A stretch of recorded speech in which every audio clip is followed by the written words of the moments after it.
Part 4 की शुरुआत में दिखाते हैं जब बॉस के पास आता है तो वो उसे धक्का देके सारे गुंडों को जल्दी से मार देता है और इन द एंड पेंगली को भी मार देता है। बट एक गुंडा बच जाता है जो के को मारने वाला होता है तो नियॉन उसे जल्दी से मार देती है। लेकिन उसके बाद के उसे समझाता है कि उसने जो करा वो सही करा, अब सब कुछ ठीक है और डरने की कोई जरूरत नहीं है। लेकिन पेंगली अभी तक पूरी तरह से नहीं मरा था। वो के को शूट कर देता है और इसके बाद डायरेक्ट 6 महीने बाद का टाइम दिखाया जाता है। एक्चुअली नियॉन अभी भी उस हादसे से ट्रॉमेटाइज होती है और इसलिए वो एक साइकेट्रिस्ट को दिखाने आती है जिसका नाम डॉक्टर झाओ होता है। उस हादसे को काफी टाइम बीत चुका था लेकिन नियॉन अभी तक के को भुला नहीं पाई थी। वापस वही सीन दिखाया जाता है जब पेंगली ने के को शूट करा था तो के पेंगली को लेके समुद्र में कूद गया था और यही याद जैसे नियॉन के दिमाग पे छप चुकी थी। खैर झाओ की बातों से लगता है कि जैसे वो नियॉन को पसंद करता हो बट नियॉन उसे एक अच्छे दोस्त से ऊपर बढ़ने ही नहीं देती, इसलिए झाओ अभी तक उसके फ्रेंड जोन में ही है और नियॉन और झाओ इसी हॉस्पिटल में काम करते हैं और झाओ नियॉन का सीनियर है। यहाँ के को दिखाते हैं जो जिंदा होता है और उसे हॉस्पिटल के हेड को मारने का काम दिया जाता है और यहाँ जब नियॉन हेड से मिलने आती है तो देखती है कि हेड तो मर चुका है। तब वो वहाँ एक आदमी को नोटिस करती है जिसने मास्क पहना होता है। वो उसे देख भागने लगती है तो वो उसे पकड़ कर कहता है चुप रहो वरना मैं तुम्हें मार दूंगा। तभी वहाँ कोई आने लगता है तो वो आदमी नियॉन को बेहोश करके भाग जाता है। देन जब नियॉन को होश आता है तो उसे पता चलता है कि हेड की मौत हार्ट अटैक से हुई है। तो वो कहती है नहीं ऐसा नहीं हो सकता, मैंने किलर को देखा था, हेड का मर्डर हुआ है। तो ये सुनकर पुलिस ऑफिसर पूछता है क्या आपने किसी को हेड को मारते हुए देखा था? तो वो कहती है मैंने मर्डर होते हुए तो नहीं देखा लेकिन एक आदमी वहाँ था। पुलिस ऑफिसर बताता है कि सीसीटीवी फुटेज में कोई भी हेड के ऑफिस में आता जाता नहीं दिखा है। देन सब जने उस हेड के फ्यूनरल में बैठे होते हैं और किसी को भी यकीन नहीं होता कि हेड का मर्डर हुआ है क्योंकि किसी को भी नियॉन की बातों पर विश्वास ही नहीं होता क्योंकि 6 महीने पहले जो हादसा हुआ था उसके बाद से नियॉन को काफी बार हेलुसिनेशंस भी होते हैं और इसी वजह से नियॉन की दवाइयाँ चल रही हैं। देन झाओ नियॉन को उसका फोन देता है तो नियॉन देखती है कि ये तो उसका फोन है ही नहीं, हेड का फोन है यानी जो मरा उसका फोन। एक्चुअली जहाँ क्राइम हुआ था वहाँ फोन एक्सचेंज हो गए थे। नियॉन सबूत ढूंढने के लिए हेड का फोन चेक करती है तो पता चलता है कि उसके मरने से पहले वो किसी से कॉल पर बात कर रहा था। वहाँ कुछ लोग ये बातें करने लगते हैं कि हेड ने वे ग्रुप से कोलैबोरेट करने से मना कर दिया और शायद वे ग्रुप के न्यू हेड सोंगशियान ने उसे मरवा दिया होगा। सुना है कि वो बहुत खतरनाक इंसान है, उसने काफी लोगों को मरवाया है। तभी वहाँ के आता है कुछ बॉडीगार्ड्स के साथ और आकर हेड को श्रद्धांजलि देकर वहाँ से जाने लगता है। लेकिन नियॉन उसे अचानक देख काफी शॉक में होती है और के कहकर बुलाती है तो वो कहता है सॉरी आप गलत समझ रही हैं मिस, मैं के नहीं हूँ और वहाँ से चले जाता है। लेकिन जब नियॉन उसके पीछे आती है वो तब तक जा चुका था।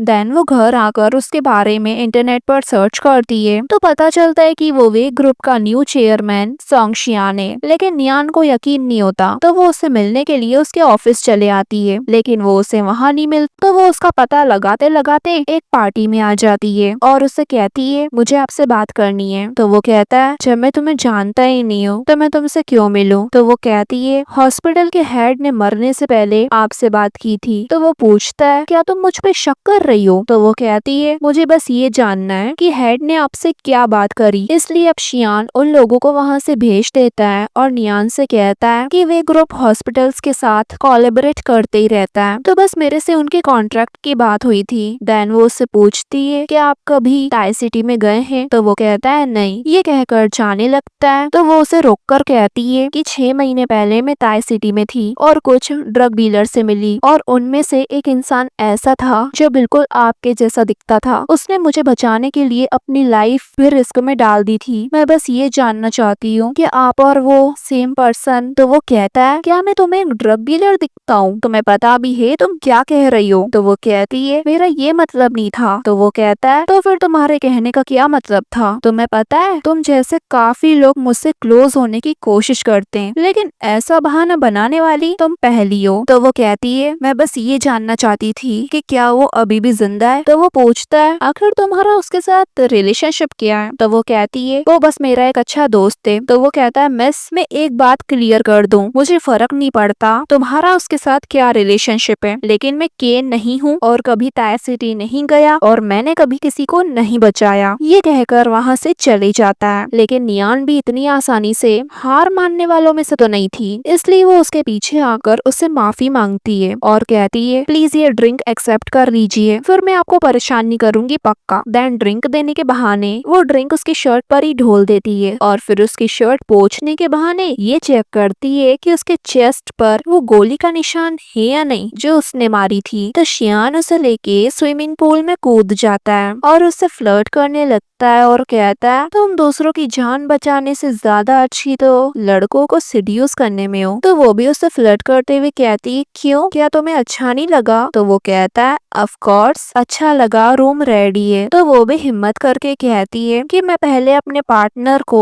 इंस्पेक्ट करना चाहती हूँ। तो शियान भी उसे ऐसा करने देता है। देन जब वो चेक करती है तो उसकी बॉडी पर कोई भी गोली का निशान नहीं होता। ये देख वो शॉक हो जाती है और वहाँ से बहाना बनाकर जाने लगती है। तो वो उसे रोककर सिड्यूसिव स्टाइल में कहता है अगर तुम यहाँ भी करना चाहो तो मुझे कोई प्रॉब्लम नहीं है। ये कहकर उससे किस करने चाहता है तो वो उसे थप्पड़ ही मार देती है। तो वो भी उसकी इंसल्ट करके जाने लगा है। तो वो कहती है तुम सच में वो नहीं हो, क्योंकि वो मेरी इस तरह इंसल्ट नहीं करता। ये कहकर पूल से बाहर निकलती है तो एक लड़की उसे आकर थप्पड़ मार देती है। देन बाद में उसे पता चलता है कि वो लड़की शियान की फियोंसे। उसकी फियोंसे को लगता है कि नियान शियान से फ्लर्ट कर रही थी, इसलिए वो 4 बातें सुनाने लगती है उसे। तो नियान भी कहती है ये थप्पड़ तुम्हें मुझे नहीं अपने फियोंसे को मारना चाहिए। एक काम करो कल मेरे यहाँ आके अपनी आंखें चेक करवा लेना, लगता है तुम अंधी हो जो तुम्हें ये नहीं दिख रहा कि तुम्हारा फियोंसे ही तुम पर चीट कर रहा है। ये कहकर जाने लगती है। तो वो लड़की नियान को रोककर उसे पानी में धक्का दे देती है, लेकिन नियान गिरते गिरते उस लड़की का भी हाथ पकड़ लेती है और दोनों ही पानी में गिर जाती हैं। अगले सीन में दिखाते हैं कि दोनों पूल से बाहर होती हैं, लेकिन शियान नियान की तरफ देख भी नहीं रहा होता, बस अपने फियोंसे की चिंता करे जा रहा था और बाकी लोग वहाँ खड़े हुए ये तमाशा देख रहे होते हैं। तो नियान खुद उठकर गुस्से में वहाँ से चली जाती है और इसी मोमेंट पर ये पार्ट पूरा होता है गाइस।